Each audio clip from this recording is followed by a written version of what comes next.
talk about what you did before you went into acting. That's easier. Gary, Tanya tipped us off about this. I believe you used to be a mobile office equipment maintenance engineer. Yeah, briefly. Well, 3 years. Yeah, got the sack. No, you're lying. You were awarded Mobile Office Equipment Maintenance Engineer of the Month. Well done. Now, I've actually got a broken photocopier at my office in Norwich. Do you think you could fix that? You think I'm going to go to Norwich to mend your photocopier? There's no need, because Mohammed has moved the mountain to you. It's not literally a mountain, it's a photocopier. Although, coincidentally, it was driven here in a white Bedford Astramax by a man called Mohammed. Ladies and gentlemen, please bring on the broken photocopier.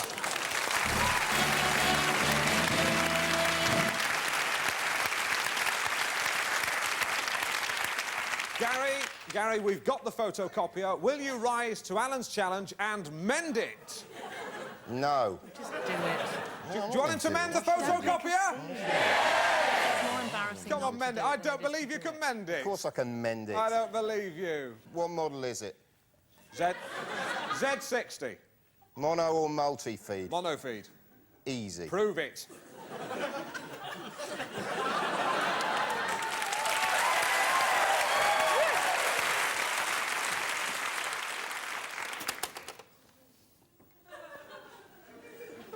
Yeah, it hasn't been reset after a paper jam. It's basic. Really? Yeah.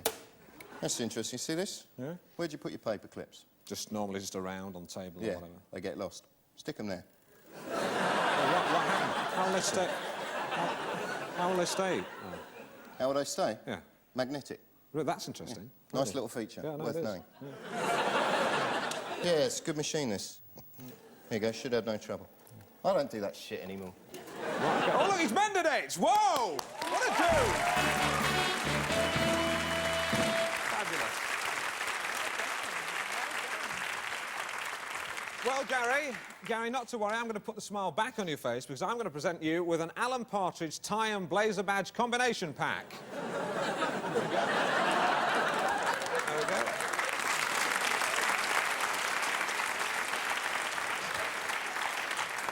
Tanya, domestic tip.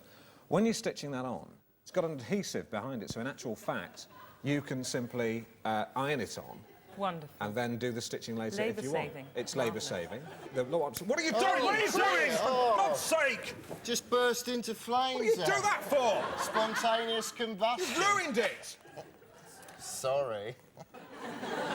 How much did those glasses cost? $15,000. You touch them, I'll break your legs. What are you doing? Get... You stupid bitch. I'm stupid. I'm stupid. You're sitting there with a spider on your head and I'm stupid. I mean, what a pathetic thing to do. These are my James Dean... I don't give a These were fuck. James You're Dean... watching Knowing Me, Just Knowing listen You to with Hollywood Alan Wild Man. Why don't Partridge. you start and make some films? Live What chat is your as it problem? A bit of happens. money, that might be quite good. Why And then don't you can you afford to buy a lighten new up? pair. Yeah, I've you've got a problem. Shall I tell people what your problem is? No, Shall I don't. tell people what your problem is? Don't. Shall I tell them? Don't. Shall I tell them? Do you know what Gary's problem is? No, please tell me. Well, Gary's problem is that he's impotent. What? Gary's impotent. Is this true, Gary? I'll take that as a yes. Tanya, that explains why you sleep around. That explains why you're known as the Bike of Beverly Hills. I think this is quite a serious matter. Let's change the tone and handle this in a rather more sensitive way. Let's lower the lights. I think, really, it's time that we ended this farcical facade of a marriage, which I presume is unconsummated. Tanya? Yes. And Gary? Yeah, obviously. Yes, of course, yes. The marriage has now been rent in twain. It has been put asunder. It is moribund. So, as regards the Alan Partridge tie and blazer badge combination pack, which you destroyed, don't worry about that. We've got dozens of them. If you wish, I'll send another one by first post to you. Would you like that as a memento of this evening? Yeah, that'd be nice. Well, I think this has been a painful experience for all of us. It simply remains for me to say knowing me, Alan Partridge, knowing you, Tanya and Gary. Aha.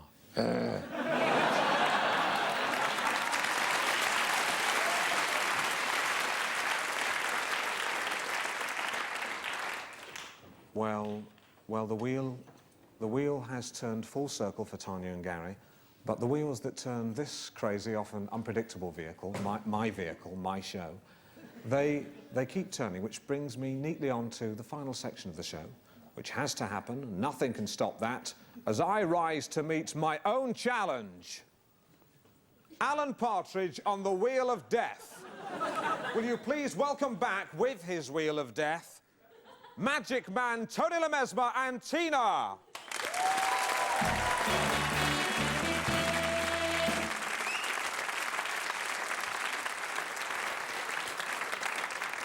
Ladies and gentlemen, every evening as part of my show at the Palladium, which runs until the end of this month, I get a member of the audience up onto the stage and I ask them to overcome their fears on the Wheel of Death.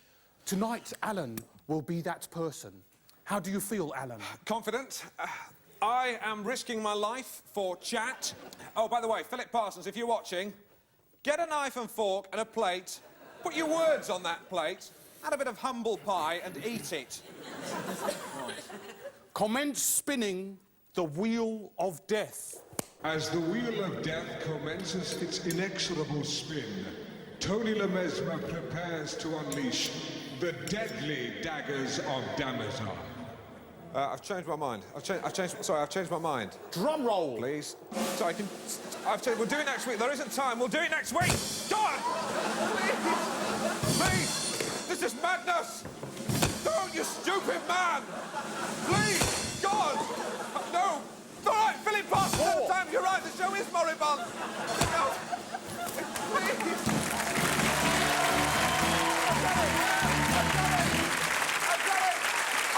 Bombshell! It's time for me to say, knowing me, Alan Partridge, knowing you, freak woman man, knowing you, the slut actress and Mr. Floppy the actor, and knowing you, Mr. Looney Man with the knives. Good night and aha!